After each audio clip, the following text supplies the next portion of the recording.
Okay, we are going to do some practice problems on the left-hand side of your notebook. Make sure that you have already done the notes for page 11 before you watch this video. If you haven't done that, go back and watch that one first. So we've got 6 example problems that we're going to do. And so let's start in the top left-hand corner. We're going to start with some fraction to decimal problems. So I'm going to give you a mixed number, 2 3/5, and we want to turn that into a decimal. So whole numbers don't change. So if it's 2 and something, it's going to be 2 point something. I like to go ahead and write that down so I don't forget it. Now we just have to figure out what 3/5 is as a decimal. So I'm going to use Tybo, top in, bottom out. Remember, the top number goes inside, bottom number stays outside. Make sure you put 0.0 so that you're turning this into a decimal.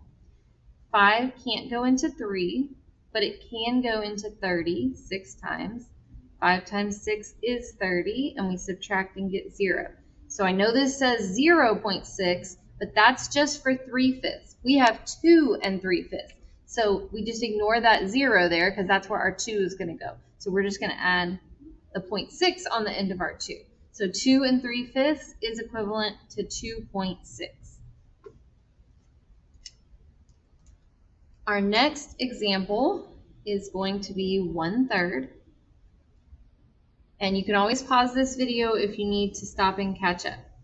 So 1/3, we're going to do Tybo. The 1 goes inside, the 3 stays outside. We need a 1.0. 3 is too big to go into 1, but it can go into 10 3 times. 3 times 3 is 9, and 10 minus 9 is 1. Now we don't have anything to bring down, but because this is a decimal, we can add as many zeros to the end as we want. So I can add a 0 and bring that down. 3 goes into 10 3 times, which is 9. We subtract and get 1. Now this looks familiar because that's what was already happening. Now we could add another 0 and bring it down, but it's going to be the same thing. So this is what we call a repeating decimal. It would end up being 0.33333 on and on forever. So we're just going to cut it off, and we use this line over the 3 to show that it's a repeating decimal. So if you notice that it's just going to keep doing the same thing, stop there and put a line over it. The next one we're going to do is 3/8. 3/8. So we're going to put the 3 on the inside with the 0.0, and the 8 is going to stay outside. 8 is too big to go into 3, so we put a 0 up there, but 8 can go into 30. 8 can go into 30 3 times because 8 times 3 is 24.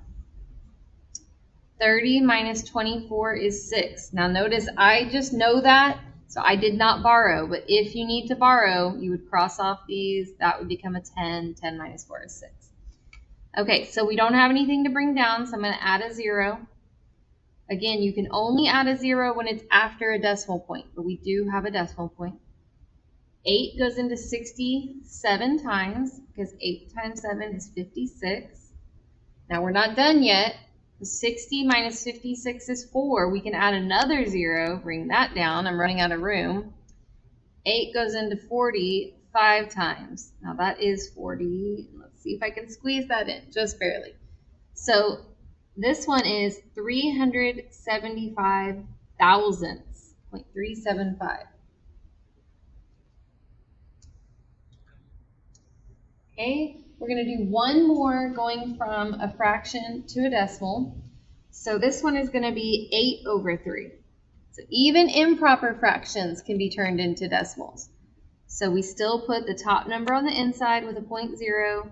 The bottom number stays outside. The difference is all these other ones started with a 0, but 3 does go into 8. So 3 goes into 8 2 times.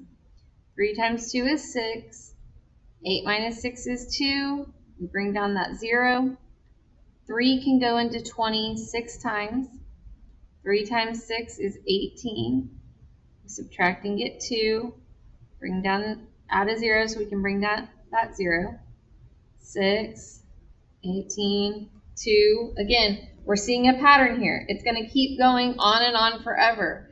So we're going to put 2.6, and the 6 is what would be repeating on and on forever, so we just put the line over the 6. Okay, so that is how you turn fractions into decimals. Top in, bottom out. Let's look at a couple of examples where they give us a decimal and we have to turn that into a fraction. Our first example is going to be 0.15. Now, usually we just say 0.15 or 0.15, but remember, we can say that the real math way. So it's 15 hundredths because this is the hundredths place. So we would write that as 15 over 100, and then we just have to simplify it. These end in 5 and 0, so our divisibility rules tell us we can divide by 5. 5 goes into 15 3 times. 5, 10, 15.